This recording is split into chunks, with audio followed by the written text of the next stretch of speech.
Last night on the show, I spoke about how the international community has been outraged by a fake genocide in Israel while ignoring real atrocities and massacres of up to 100,000 Nigerian Christians and an estimated 150,000 Sudanese. Yet, no global protests, no student encampments, no obsessive coverage in the media, let alone the United Nations. I'm joined now by the Executive Director of UN Watch, Hillel Neuer. Hillel, thank you very much for joining us. What can you tell us about how many times the United Nations has condemned the massacres in Nigeria and Sudan compared with its criticism of Israel? Well, if you look at the General Assembly, which is the parliament of the United Nations, there has been 0 resolutions on Sudan, 0 resolutions on Nigeria.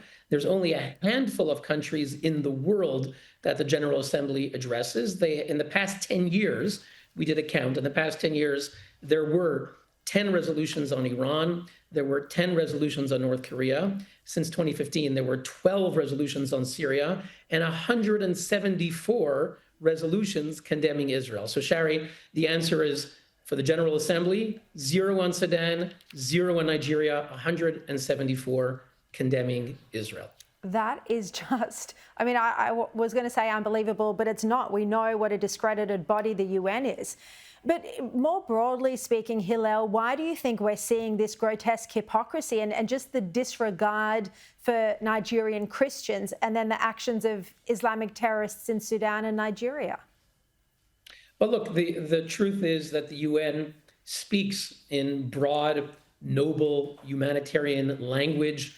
They claim to be motivated by the highest ideals of international peace and human rights. But the sad reality, the tragic reality, is that at the UN, most decisions are governed by cynical political deals and interests. And, the exception shows the rule. So in most cases, there's 0. There have been the UN General Assembly has adopted 0 resolutions on China, 1.5 billion people, 0 resolutions on Cuba, 0 on Zimbabwe. So sadly, what's happening in Sudan and Nigeria barely gets the attention of these bodies. Of course, there are some UN officials who are speaking out on Sudan. Some have spoken out, but the General Assembly hasn't held any emergency session. But Israel is the convenient scapegoat. It's a small Jewish state, and it has 56 Islamic states who like to condemn Israel. So if you're at the UN and you're doing nothing on masses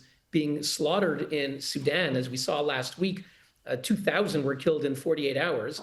And if you're doing nothing on that and nothing on what's happening to Christians in Nigeria, the numbers show that thousands have been killed in the past several years in Nigeria, sometimes 35 Christians a day, according to some numbers.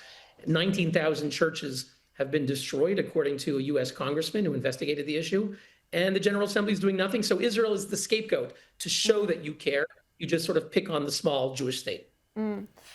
Look, you've been raising these sort of issues of bias and injustice at the UN for a long time now. What do you think needs to happen? Should it just be disbanded or can it be reformed? I think it's very hard to reform the UN. The powers that exist now are not going away. I think the United States now has an opportunity to ask legitimate questions. The UN is going to stay, fine. Maybe it can be a world forum where leaders can meet and discuss, but maybe it shouldn't have the power to adopt any resolutions. Maybe we take that away. Very little good has come from that power. And, I think President Trump may well ask, do we need to keep it in New York?